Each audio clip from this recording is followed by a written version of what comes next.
You've been not biting your tongue, shall we say, with your comments on women's commentating on football.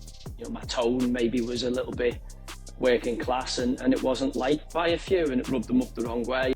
And then they wanted to back down and apologise and I don't feel I should. I've got to sit there and tell my kids I've got to go, that's a woman. Like, I'm not going to play along with that. Are you actually a boxing fan? And have you got a favourite fighter? Forget about me, Carl Froch, the Cobra, 4-time world champ, Hall of Famer.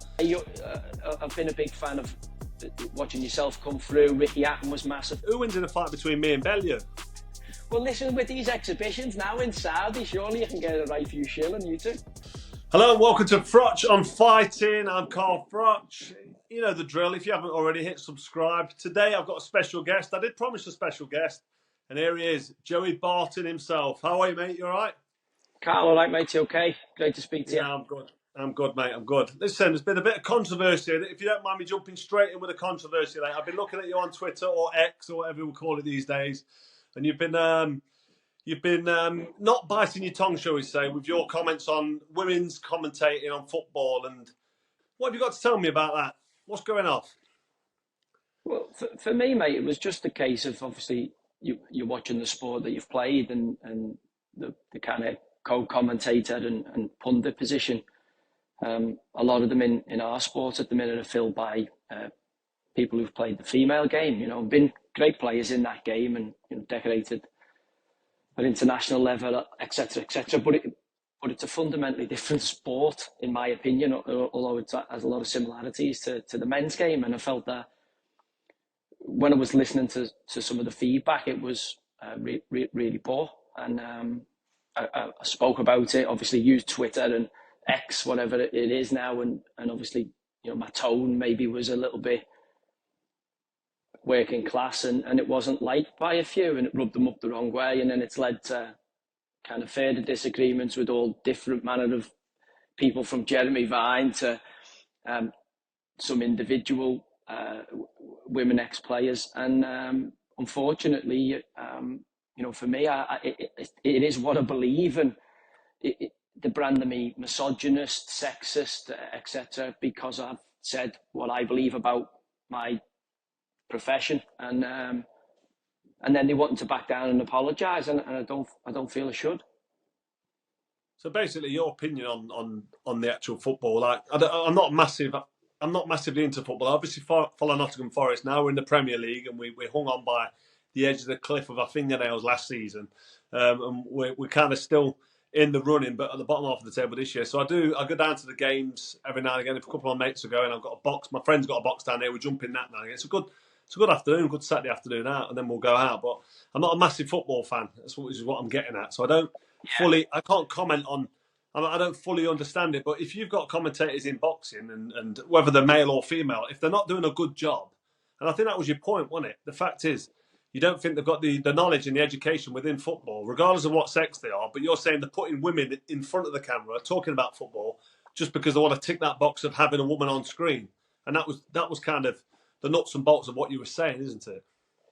Yeah, look, I said it a little bit. I ended up joining a snooker league and had a couple of pints just after I'd come out of Bristol Rovers, and I ended up tweeting and saying, look, you know, let's be serious here. You know, the women, because we've got a bit of overkill in the men's game. Literally every programme, every football match has got a woman or someone who ticks a box, I believe, in position, instead of a credible ex-player in the men's game who are obviously all breadwinners and all got families to feed as well.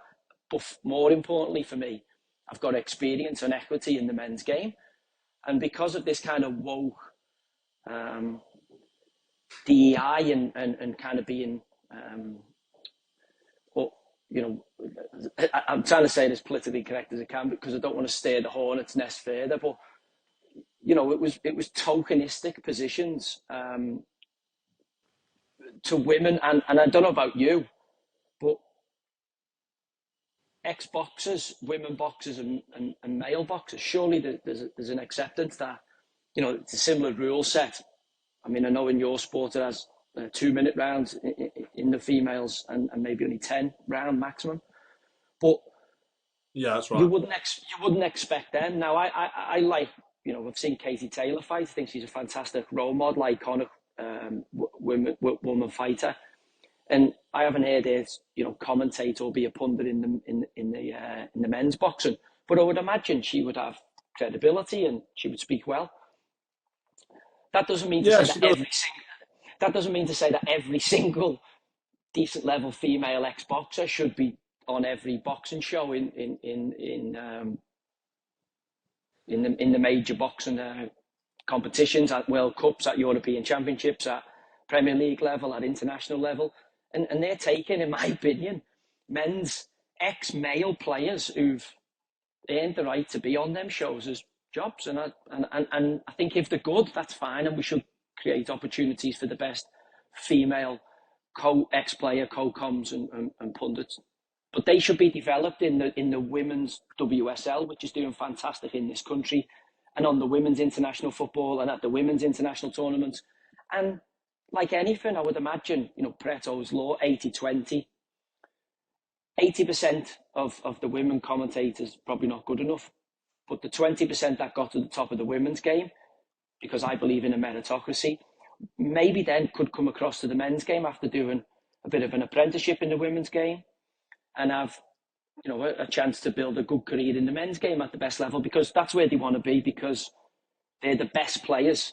Kevin De Bruyne, unfortunately, is much better than any woman footballer that's likely ever to be born, just because he's bigger, stronger, faster, and unfortunately has a bigger aerobic capacity as well as physical output from a technical power perspective, which must be the same in terms of a female boxer to a male boxer. What's your thoughts on transgender women fighting women in boxing? Oh, I don't know the thing of having a professional fight, mate, and I would imagine I've done the pads, I've sparred, etc., at a very, very low level with other lads who are bigger and some lads who are about the same size. And obviously, in some of the classes I went to, there's females in there who were training alongside. If you go to any of the MMA gyms or whatever, and no matter what, and I'm not a trained fighter, but there's just a difference. Now, if for instance I changed gender at, I don't know, 7, 8, 9 or whatever, I don't know what they're allowed to now, such is the barminess of the world we're in. But if I changed before and had testosterone, maybe before I hit puberty, it would give me maybe a difference when I got to, me kind of late teenage and early 20s from an athletic standpoint. Now, if I was a fully formed 24, 25-year-old man, and then I transitioned, I think, you would have a huge advantage against a female in any sport, not just, the physical getting punched in the face sports or the fighting sports. All I can relate to, Carl, would be my endurance capacity as a 24-year-old playing in the Premier League. Even if I said I was a woman and got us, and got me testosterone, whatever, I would still be, probably capable of being the best woman player in the world, like Yeah, very yeah. easily. Well, we saw it. We saw it with Leah Thomas, formerly William Thomas, the swimmer, who then went into the swimming. And Sharon Davis was really vocal on Yeah, I've X, seen this. Yeah, Twitter, yeah, and she was and I see. because William Thomas was ranked about 400 and something in the world as a man. He Yeah, transitioned into a woman. I'm not even sure if he had gender reassignment surgery, but he was winning everything. She was winning everything as a woman. And it's just not yeah, I've fair. seen this, and then he's taken on the Olympic Committee, I think now. He is, sorry, he is, because it's a fella. Let's be honest. He's taken on the Olympic Committee in America now to see if he can compete for the Olympics. Which you're right there, to go from 400 to whatever he was ranked collegiate to number 1 or number 2, and this is the big thing with Riley Gaines in America. I'm not against it if he wants to do that, but I don't think it's fair that a female has to compete. Like, it's hard enough for females, I would imagine, to compete against the best females. Never mind tapping some of the mediocre men into it because they can't compete at male level. Like, as you say, 400th in the world. I mean, I seen there was one there's a couple of cases I've seen. I don't know whether you've seen it doing the rounds on social media at the minute, but there's a rugby game where obviously there's a transgender woman playing for the women's team against biological. I shouldn't even have to say that, but biological females, and it like almost spear tackles. But when it zooms in on it, on him, you're just like, wow, that was so dangerous, because if the girl lands on a neck there, you might never walk again in that sport. And then, you've had the golfer last week won. And I feel sorry for, as I say, the really good female athletes, like some, as you say, Sharon Davis there. I remember being inspired by Sally Gunnell winning at Barcelona in '92. So I've not just been inspired by male athletes winning medals, your Olympic Christies and all that. I've been inspired by female athletes, and I'm kind of confused now because I'm like, what if I've got to sit there and tell my kids that I've got to go, that's a woman. Like, I'm not going to play along with that. Like, because I believe in science. What kind of nonsense is it going to take, Carl? Is it going to take someone to get like seriously injured? Or are we going to snap out of this like madness? Yeah, because boxing, obviously, it's a contact sport. And if you've got a biological man beating up a biological woman, it's wrong. And it doesn't take any scientist, whether a rocket scientist or whatever. It's common sense. And unfortunately, common sense doesn't seem to be working at the minute. But I want to ask you, are you actually a boxing fan? And have you got a favourite fighter? Forget about me, Carl Froch, the Cobra, 4-time world champ, Hall of Famer. Did anybody inspire you to get into boxing at all and watch the sport? Yeah, from what I gathered, and I don't know a lot about this, but my granddad Tommy Culshaw was a Navy man and was Navy boxing champion, and lots. This is a long way back. So I think he's like great grandfather or something like that. So he then was involved with a guy called Brim Furlong, who set up kind of Height and ABC and the amateur boxing club by us.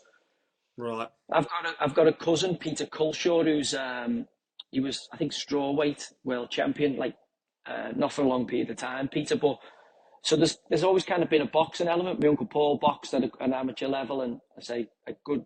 Do you follow the boxing now? Do you watch it? Do you keep an eye on the fights? Yeah, try to as much, mate. As I say, I've been a big fan of watching yourself come through. Ricky Hatton was massive, and obviously I was at Man City at the time, so I was quite close with Rick. I trained with him a few times. Obviously, you had a few, Tony Bellew, who I've known for years because his mate Neil Dans was a good footy player. Obviously in Liverpool, you had the Smiths brothers. My good mate Bradley Orr's big mates with Big Davy Price. And obviously, I watch boxing now, see Tyson Fury and all the lads.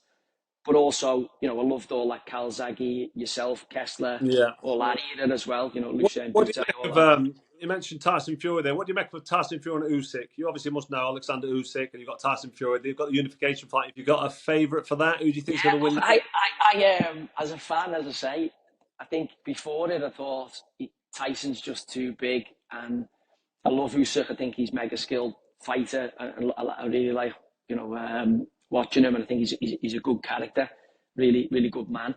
But I think the Ngannou fight and that Tyson may be underprepared and all that. I think, and then I had a chat with Tony Bellew, and he kind of thought Usyk. So I was like, I don't know. I'm just made up to that it's on. I just want to see the best fight the best, Carl. That's why I love it. Yeah, me too. It's a unification. Bellew obviously fought Usyk, didn't he? I would love to have seen Andy Joshua. Yeah, well, Tony fought. So that's what I was asking Tony, about this, and obviously, for me, it's like if in our sport, the best players and the best teams never played each other for the Champions League. Like, what would be the fucking point? Who wins in a fight between me and Bellew? I've never stood into you, so I don't know how big you are. I mean, I don't want to ever call that. I don't know how big you are. Too strong at the minute for most cruiserweights.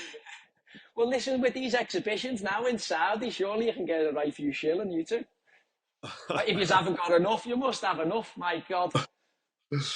No, I mentioned it the other week on one of my on my chat on Froch on Fighting. You're still trained. You're still keeping shape, Carl. Yeah. Mate, I'm a machine. Don't worry about that. Don't worry about the Cobra. Well, hey, I've seen your young lad there. I've seen the young lad on Instagram. Is it Rocco? Yeah, he's doing all right. He's more of a golfer than a boxer, but all right. I had to Yeah, make that's it the pop. sport, lad. With a That's name the like sport. Rocco, absolutely. With a name like Rocco Froch, he's got to be able to throw a punch at least. That's why I got him into boxing. Oh, that's in his genetics, mate. He'll be fine there. Don't worry about that.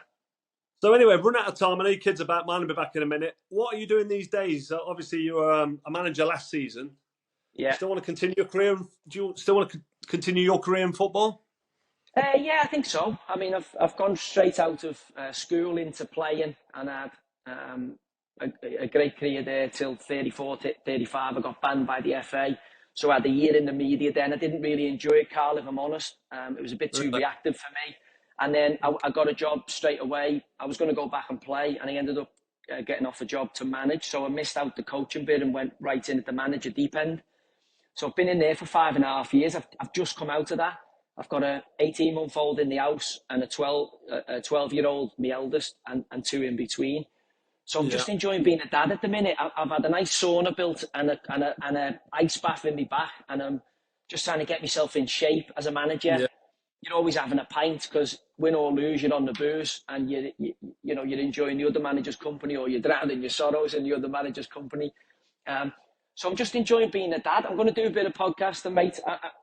I'm great to speak to people like you. Hopefully we can get you up to Liverpool and I can get to know you and have a pint and as I say, have a good conversation and put the world to rights. But absolutely, as I say, I'm just enjoying being a dad, mate. And I'm 41, 42.